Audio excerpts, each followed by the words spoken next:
Hello everyone, let me introduce myself. My name is Yala Febriani with NPM 234111003 from Universitas Teknokrat Indonesia from Study Program Management. Hello everyone, welcome back my YouTube channel. Okay, in today's fast-changing world of work, companies are not only required to hire smart and skilled employees, but they also need to continuously train and develop them.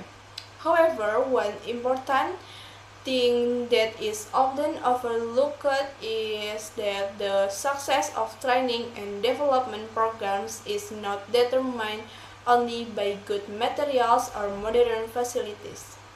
It is also strongly influenced by the psychological aspects of the employees themselves. So, in this video, we are going to talk in a relaxed but meaningful way about psychological aspect in employee training and development.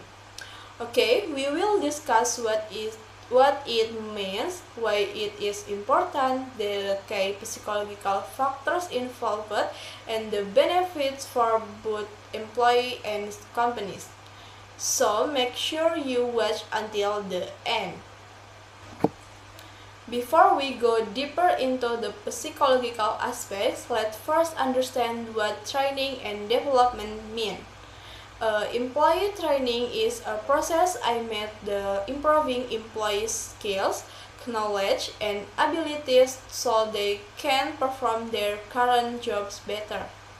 Meanwhile, employee development focuses more on long-term growth, such as improving potential, career readiness, and overall personal capability.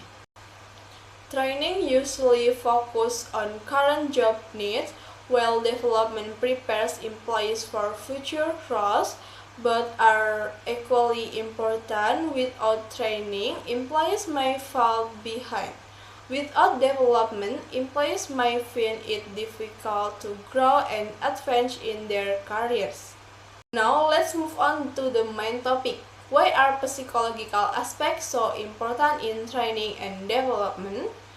The answer is simple, because training is not only about adding new knowledge, but also about attitudes, emotions, motivation, and mental readiness to learn.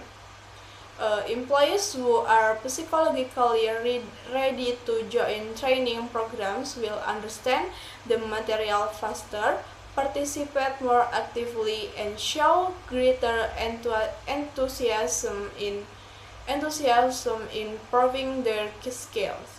On the other hand, if an employee is mentally stressed, unmotivated, or emotionally disturbed, even the best training program may not produce optimal results. One of the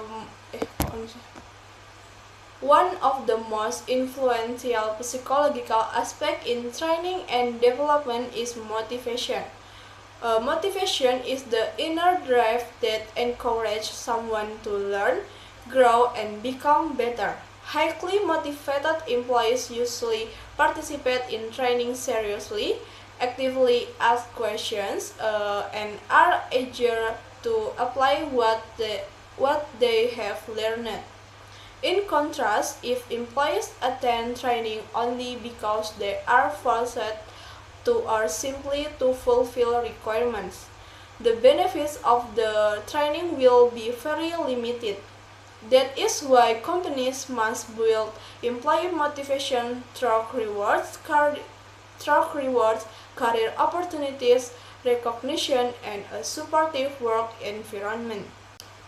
Besides motivation, interest also plays an important role. Employees who have an interest in the training field will absorb the learning material more easily. If the training is aligned with their interests and job needs, the learning process will feel more enjoyable and less boring. Attitude toward training is also very important. Some employees have an open mindset, are willing to learn and are not afraid to try new things.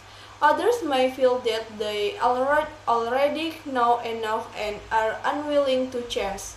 A negative attitude like this can greatly reduce the effectiveness of training and development programs. Every individual has different levels of intelligence and different learning styles. Some people learn faster through verbal explanations, others learn better through hands-on practice, and some prefer reading or visual materials.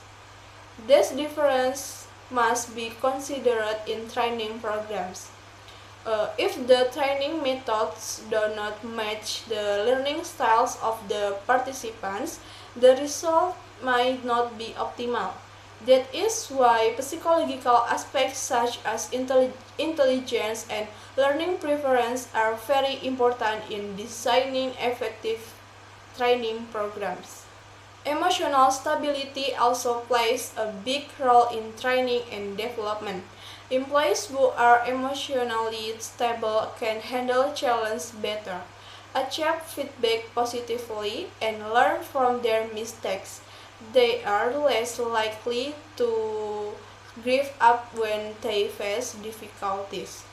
On the other hand, employees who are easily stressed, sensitive, and are unable to control their emotions may feel overwhelmed during training.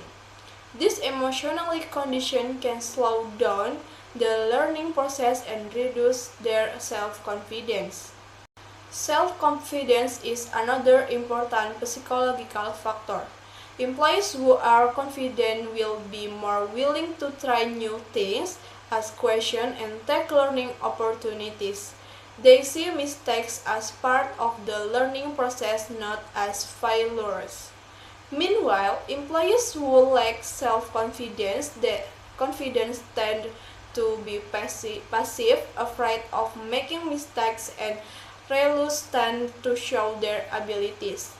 Even though training is supposed to be a safe place to grow, low self-confidence can become a significant barrier to development. The psychological environment also has a major influence on training success. A supportive, comfortable, and non-judgmental environment will make employees feel safe to learn. They will be more open to sharing ideas, asking questions, and participating in discussion. On the contrary, if the training atmosphere is tense, overly competitive, or full of pressure, employees may feel anxious and afraid to make mistakes. This kind of environment can seriously hinder personal growth and learning effectiveness. When psychological aspects are properly considered in training and development, the benefits are significant. Employees become more confident, more skilled, more motivated, and better prepared to face work challenges. They also feel more valued and appreciated by the company. For the company, psychologically healthy and well-developed employees will show better performance, higher productivity, and stronger loyalty. In the long term, this will greatly contribute to the company's growth and success. Let's take a simple example. There was an employee who actually had good technical skills, but lacked self-confidence and was afraid to try new things. When the company included this employee in a leadership training program, at first they felt insecure and doubtful. However, because the training environment was supportive and non-judgmental, his confidence slowly improved. After completing the training, he became more courageous in decision making and was eventually promoted to a supervisory position. This example clearly shows how training that considers psychological aspects can truly transform someone's career. From all the explanation above, we can conclude that psychological aspects play a very important role in employer training and development. These aspects include motivation, interest, attitude, intelligence, emotional stability, self-confidence, and the psychological environment. All of these factors strongly influence how effectively employees learn and grow. Hopefully, this discussion about psychological aspects in employee training and development can be useful for all of you, especially for students of human resource management, industrial psychology, and for those who are already active in the professional world. If you find this video helpful, don't forget to like, comment, and subscribe to this channel so you won't miss more educational content in the future. Thank you so much for watching and see you in the next video.